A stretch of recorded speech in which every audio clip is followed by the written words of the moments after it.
Hello there, and welcome to Schizo Starcraft's YouTube channel. Can't talk.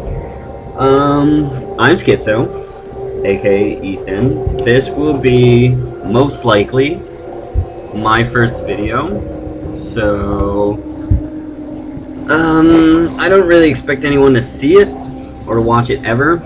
So this is mostly just experience for me. Two players, TVZ, Terran versus Zerg, between our red Terran MMA and our blue Zerg. IMLosira, I believe, is how you pronounce it. The map is Shattered Temple, which is of course the remade Lost Temple. This is different. There used to be a big cliff here.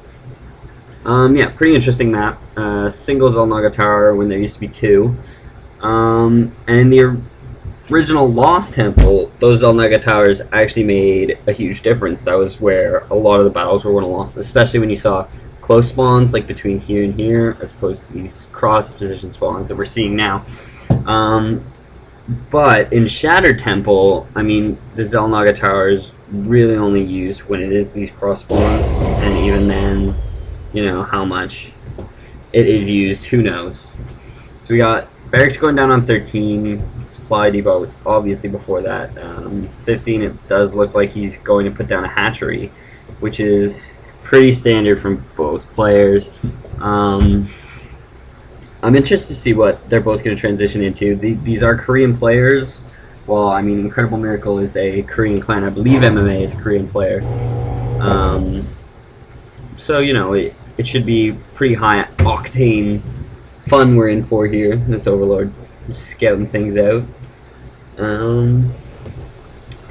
Yeah. Sweet orbital 3D animations there. As that's coming up. Got an SCV scout moving across the map here. We'll just follow him. Passes his drone buddy. I guess they both... sorry. I guess they both knew where each other spawned, or didn't know. They didn't know, but they both guessed that it was cross spawn. I'm pretty sure you can't spawn close spawn. It's kind of like Metalopolis. On ladder anyway. But who knows. Spawning pool, about halfway done. Probably went down on 15, 16. This Marine not going to get a kill, but scratch that. One kill for him, still a recruit. I think after your first kill, you shouldn't be considered a recruit anymore. I think you made GI, you know, General Infantryman. Pretty standard. I mean, you have a command center going down for MMA, so he's going to be looking to expand. If we look at this tab, Queen coming out 4 Zerglings, which is, I mean, more standard than anything really. 2 from control of towers, and then 2 for just scouting around, kind of seeing what's going on. I guess there is only 1 tower on this map, so don't need 2 to hold it. Sending those 2 out. These 2 Zerglings are going to sit at the watchtower, so slap me in the face and call me silly. I was wrong. Bunker going down to help secure this command center right here. This does look like a factory, just going by this tab right here. I'm interested to see if he's going to put out some Hellions, trying to harass. This map, I mean, this is not a huge choke right here. It's not exactly a small one either. So Hellions, you know, there's some room to escape by, although this is really where it chokes. Right here and right here, which isn't really going to favor a Hellion harass, you know? But it's not going to... It will hurt it a little bit, actually. I was going to say it wouldn't hurt it, but that wouldn't make sense with what I just said.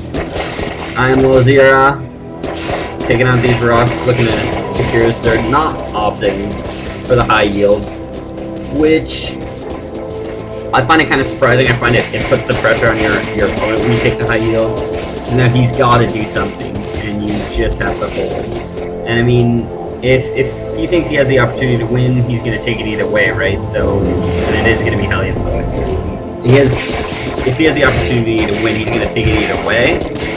Whether you're expanded here or expanded here shouldn't make much of a difference. I mean, obviously it is more vulnerable to attacks from here. People gotta come in either from here, around this, and then up here to attack. Or they could just go right through here. I mean, this is a small choke, but Terran with drops, man, I mean, chokes don't really hurt them, you know? They just kind of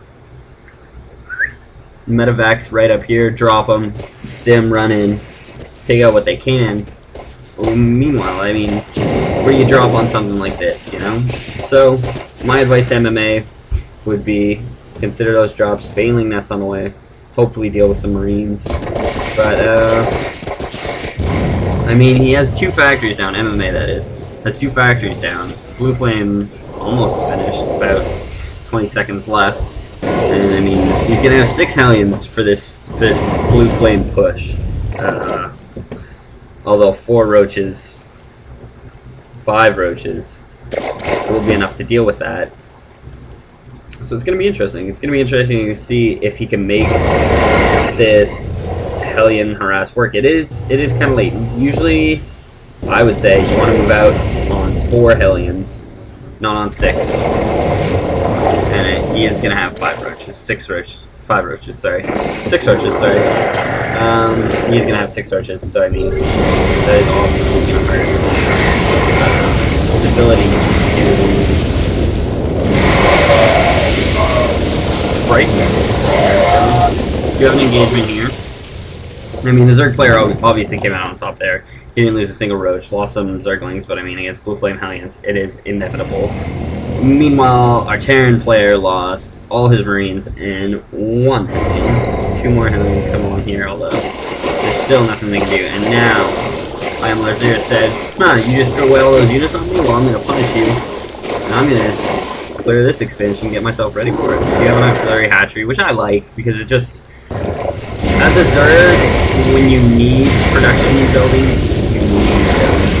So you need to be able to produce when they're knocking at your front door. So I mean, the more production that's available to you, the better. Oh, sorry guys. But I mean, it is an investment of 300 minerals. I honestly couldn't tell you which one is definitively better in any situation. I would say in this situation, he's ahead in supply.